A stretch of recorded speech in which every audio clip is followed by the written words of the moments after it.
Olá, bem-vindo, bem-vinda. Eu sou a Suzana Leão, esse é o canal Suzana Leão Espírita Progressista. Hoje eu gostaria de conversar com vocês sobre um tema que é muito caro para nós do movimento de espíritas progressistas, que é a justiça social.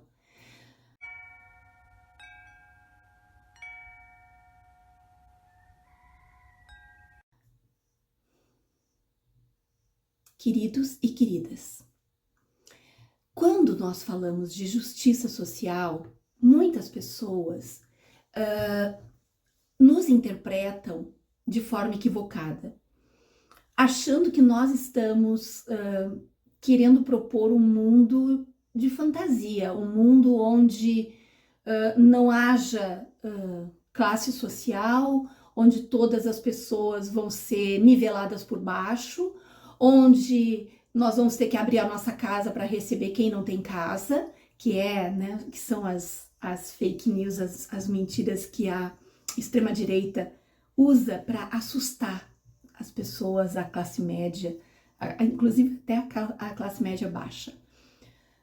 No mundo todo eles usam isso e no Brasil nem se fala, né? No Brasil nós ouvimos essa mentira, essa lenga-lenga desde antes do golpe de 64.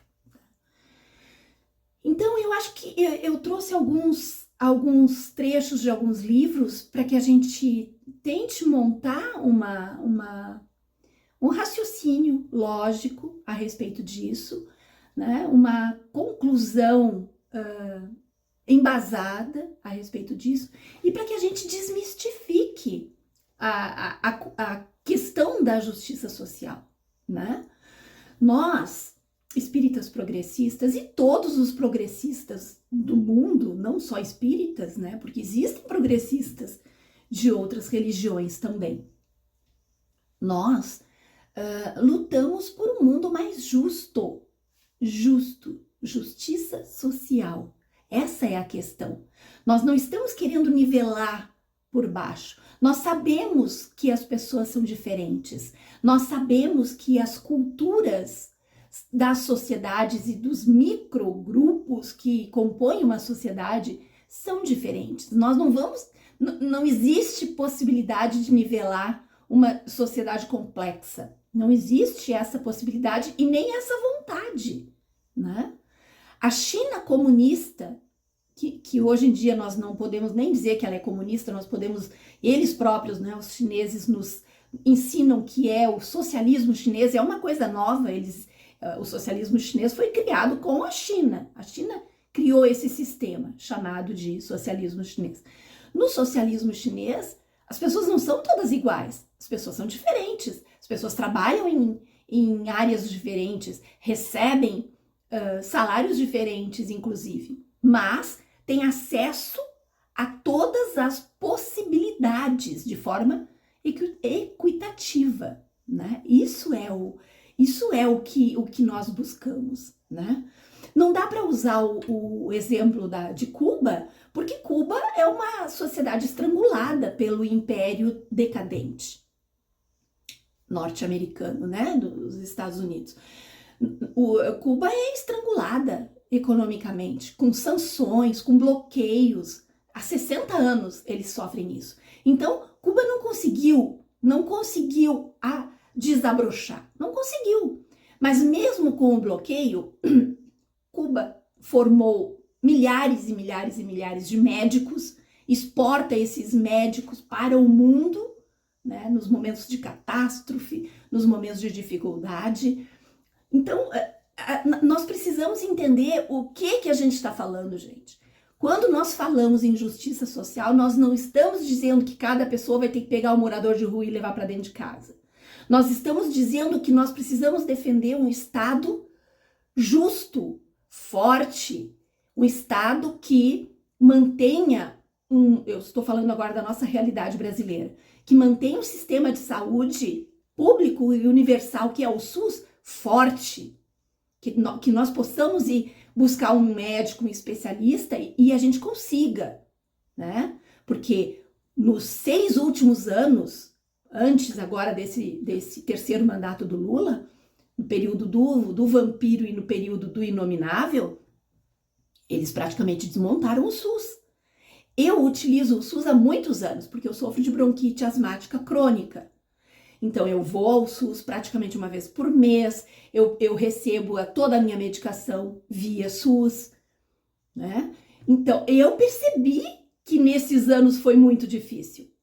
E ainda está muito difícil, porque nesses 2 anos agora do governo Lula, ele não conseguiu correr atrás e voltar ao que era antes do golpe contra a presidenta Dilma. Né? Nós tínhamos um SUS maravilhoso, né? Maravilhoso. E iria ficar cada vez melhor. Mas os interesses daqueles que não querem, é essa a igualdade que nós estamos lutando. Que uma pessoa possa ir ao médico, que não precise pagar 500, 600 reais, 450 reais, 450, 500, 600, né? Dependendo da especialidade, por uma consulta. É isso, gente, que nós... Pagar mensalidade em colégio particular para filhos. E tem muita gente pobre que não pode pagar, que não tem condições de pagar, que levanta a bandeirinha da privatização das escolas, do ensino. Então, sabe, a criação de uma mentalidade doentia. Isso aconteceu no nosso país, a gente sabe disso. Pessoas pobres xingando o SUS, querendo que o SUS seja destruído, querendo que a escola pública seja destruída. É isso.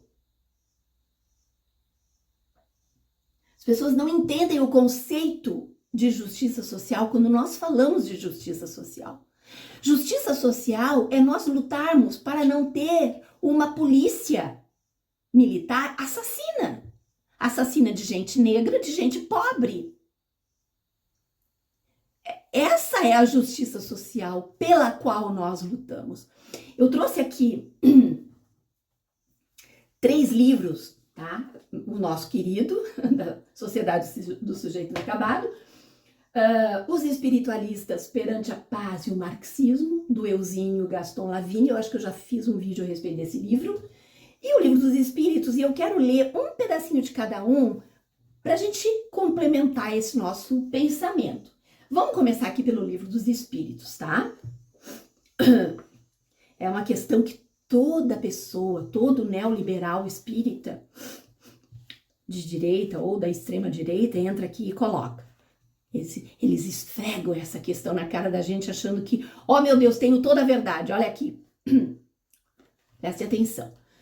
É a parte 3ª do capítulo 9 do Livro dos Espíritos. Pergunta 811. Será possível e já terá existido a igualdade absoluta das riquezas? Resposta: não, nem é possível. A isso se opõe a diversidade das faculdades e dos caracteres, né, dos indivíduos. Há, no entanto, homens que julgam ser esse o remédio aos males da sociedade. Que pensais a respeito? É uma subpergunta. São sistemáticos esses tais, ou ambiciosos, cheios de inveja? A resposta: não compreendem que a igualdade com que sonham seria a curto prazo desfeita pela força das coisas. Combatei o egoísmo, que é a vossa chaga social, e não corrais atrás de quimeras. Essa última frase, combatei o egoísmo, que é a vossa chaga social. Então, eles dizem veementemente que não é possível uma igualdade completa entre as pessoas. Gente, é óbvio que não é possível, porque nós temos uma sociedade complexa. Nós temos os povos indígenas. Nós vamos querer construir edifício do Minha Casa e Minha Vida, onde nas comunidades indígenas? Óbvio que não. Eles não iriam admitir. Eles querem preservar a sua cultura. Eles querem ter direito à sua cultura. Eles não querem ter o garimpo jogando mercúrio e estuprando as meninas e crianças e matando as pessoas do lado da sua comunidade. É um direito que o povo indígena, que os povos indígenas têm. de viver a sua identidade indígena na floresta, com paz, podendo plantar o seu alimento, sem ter contaminação de mercúrio no rio, podendo pescar, podendo usar a água do rio.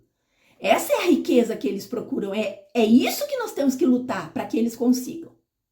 Vocês entendem, gente, que não é a justiça social, o que nós batalhamos, não é a infantilidade de dizer, nós temos que nivelar por todo mundo igual agora, nós vamos nivelar.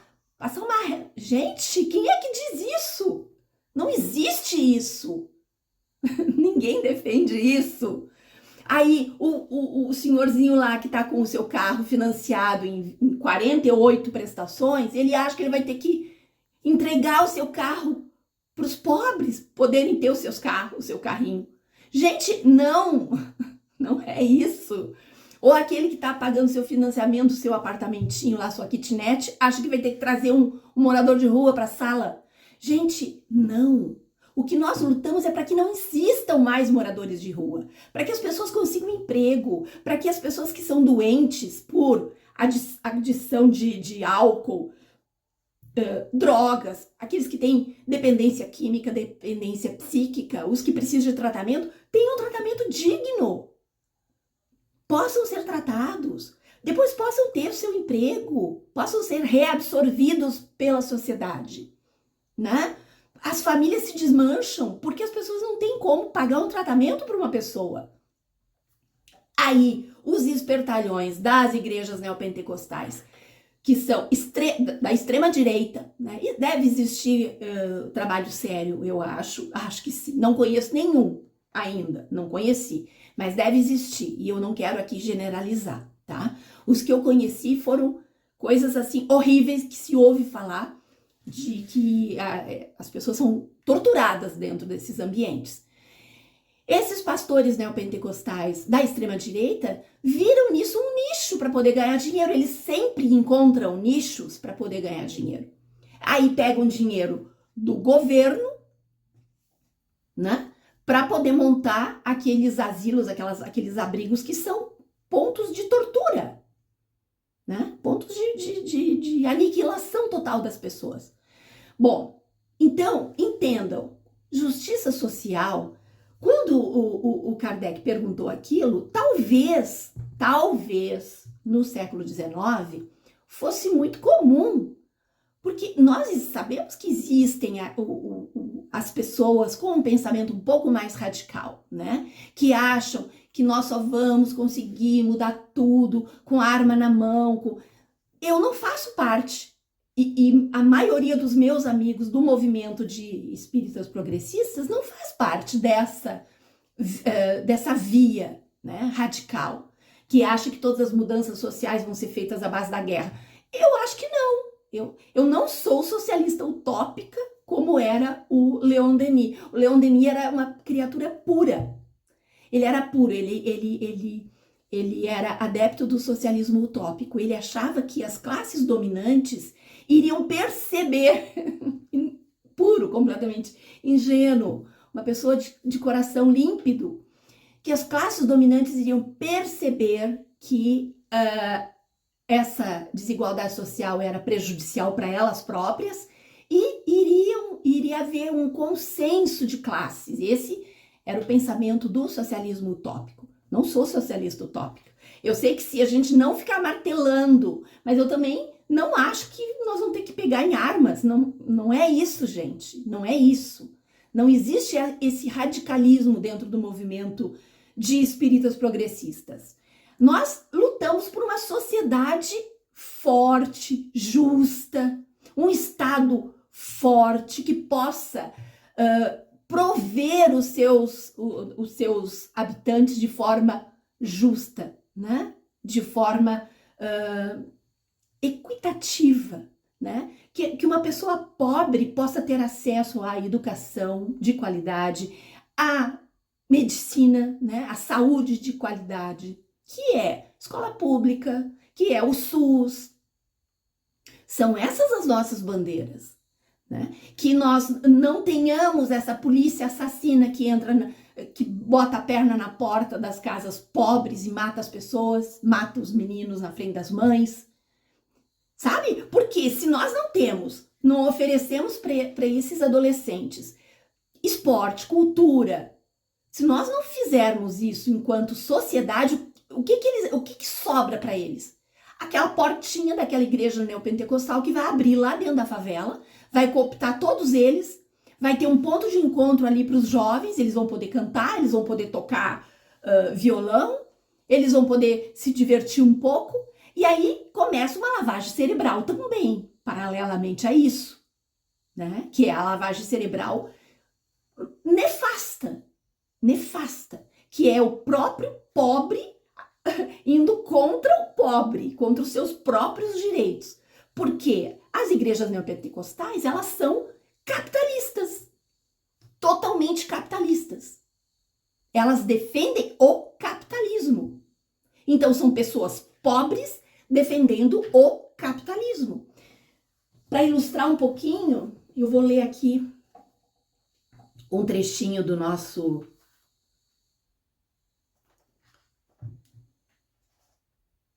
aqui, tá? É o livro que eu já deixei aqui, Sociedade do Sujeito Inacabado. Depois eu deixo no link dos comentários onde vocês podem adquirir esses 2 livros, tá? O do Eusínio e esse do Sociedade do Sujeito Inacabado. Vou ler só um parágrafo aqui. Percebamos como é imperioso que consigamos encontrar. Deixa eu botar para cá. Percebamos como é imperioso que consigamos encontrar meios de nos libertarmos dos colonizadores que até hoje desejam que a nossa subserviência seja total e plena, seja cultural e intelectual, para sofrermos sem nem ter o direito de perguntar o porquê. Quando ousamos questionar, as respostas são assustadoras e enviesadamente amansadoras de identidades, totalmente montadas na ânsia capitalista da produção de corpos dóceis. Tá? O capitalismo precisa de braços para produzir corpos dóceis. O que são corpos dóceis? Aqueles que acham que sim, um preto da favela merece morrer, mesmo sendo pobre. A pessoa é pobre, mas acha que sim, porque é um vagabundo, porque bandido bom é bandido morto. Quando, na verdade, não é. Muitos que foram mortos estavam trabalhando. Muitos eram entregadores. Teve gente que morreu porque estava carregando guarda-chuva e foi, né, confundido. Não é confundido não, gente. Não é confundido não. Quando nós vemos o genocídio contra o povo palestino, a gente percebe que não existe confusão ali. Os drones miram na testa das crianças. Os drones miram nos corações das crianças. Não existe erro. É tudo calculado. Então, o capitalismo criou esse braço armado que são essas polícias. A polícia militar brasileira é um braço armado do capitalismo. Vocês já viram a mansidão que eles entram nas casas ricas, que às vezes tem coisas horrorosas acontecendo e eles entram assim, completamente doces. Os donos da casa põem eles abaixo e eles doces, completamente mansos. Agora, vocês já viram a brutalidade como é grotesca a forma como eles entram numa comunidade pobre? Então, não vamos nos iludir, não sejamos ingênuos achando que o capitalismo ele não está nem aí para o que acontece no mundo porque ele quer ganhar dinheiro. Não. O capitalismo quer ganhar muito dinheiro e ele presta atenção em cada movimento que existe no planeta, em cada movimento, né? Porque ele só consegue ganhar mais dinheiro quando os corpos são dóceis, amansados, na base da chibata, na base da opressão, na base da bala perdida. É assim que é, na base do xingamento, na base do ódio, as redes sociais agora liberando o ódio sem filtro nenhum. Por que vocês acham que estão fazendo isso? Porque eles sabem que o ódio é uma ferramenta de amansar os corpos. Porque a gente recebe tanta carga de ódio que a gente às vezes pensa, eu acho que, né, por autopreservação, aí tu te retira. Aí as pessoas indignadas se retiram e o que fica? Os corpos dóceis ali, replicando fake news, Lei Rouanet, que eles não sabem nem o que é, né? Falando que o Lula é cachaceiro. Esses são os corpos dóceis. Aquele que sempre lutou a vida toda para fazer do Estado brasileiro um Estado justo, ele muitas vezes é xingado pelas pessoas pobres, porque essas já estão domesticadas, essas já estão amansadas, já estão com seus corpos dóceis, já aceitam a chibata e acham que é justo. Vamos ler aqui um trechinho do que o Eusínio Lavini tem para nos dizer. Lembrando que o Eusínio foi um marxista, ok? Muito atuante no movimento espírita brasileiro, foi político e um homem culto, um intelectual, e na década de 50, ele escreveu muitas coisas, e esse livro dele aqui é justamente da década de 50. Eu não vou ler todo o parágrafo, eu vou ler só um pedacinho onde ele fala do papel da FEB, tá? Aqui ele está comentando sobre um artigo que foi publicado na revista O Reformador, né, da FEB, que era um artigo comentando sobre uma briga judicial que houve entre um funcionário de uma empresa e a própria empresa. Esse funcionário alegou na justiça que não ganhava um salário digno nem para alimentar os seus filhos. E a empresa estava querendo demiti-lo, e aí ele fez um pedido na justiça, não sei como a justiça funcionava naquela época. Acho que não tinha nem um tribunal de trabalho, não sei, tá? Mas aconteceu isso e o reformador comentou essa decisão. Aí o reformador comenta da seguinte forma: o Eusínio copia só um trechinho do que está escrito no Reformador. Está escrito assim: doutrinas salvacionistas, que são os espíritas, que naquela época já existia. O Eusínio era um espírita de esquerda, né? Um marxista. Doutrinas salvacionistas de teorias extremas e subversivas, em visível contraposição à ordem pública e social, corpos dóceis, que só um espírita de pouca cultura evangélica e intelectual subscreve, tá? Esse foi o parágrafo que o reformador comentou. Aí o que o Eusínio vem nos dizer? Uma moral, como se vê, religiosa, estacionária e acovardante, porque amortece, cria corpos dóceis, pela ameaça de um castigo futuro, umbral.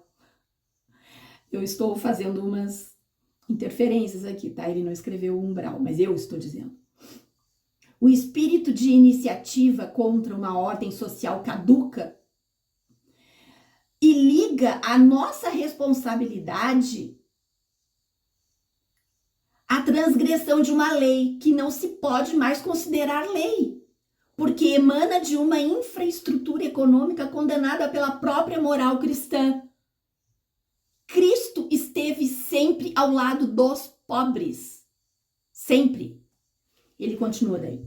E tem sido esse o ensino da FEB. Antipatriótico, antissocial, porque aconselha o indiferentismo dos espíritas pelos problemas sociais e prega o servilismo mediante a formal condenação da força defensiva, ainda sob o fundamento da literalidade de um texto bíblico. Se lhe baterem na face direita, oferece à esquerda. Gente, O ensino religioso condena o uso da força por hipocrisia, para o predomínio da força material do governo ou do oficialismo reinante. Tá? Então, a FEB é um braço também. A FEB é um braço do capitalismo para também amansar os corpos, para também fazer com que as pessoas achem que tá tudo certo, é justo passar o que eu tô passando, porque talvez numa outra vida eu tenha sido rica e usei mal. Ai, olha a cretinice, a infantilidade desses argumentos. Então, a FEB é um braço do capitalismo, assim como os neopentecostais, ou assim como muitos extrema-direita da Igreja Católica. Todas as religiões, infelizmente, têm o seu braço capitalista. Todas têm. Eu falo da FEB porque eu sou espírita. Eu não vou ficar falando da Igreja Católica. Não sou católica. Então, gente, entendam o meu local de fala, né? Eu não posso falar sobre o que eu não conheço, mas eu sei que existe. Mas não vou falar a respeito. Eu sei que existe. Nós estamos falando aqui dos braços onde nós, espíritas progressistas, o braço que nos alcança. Qual é o braço que nos alcança? É a FEB.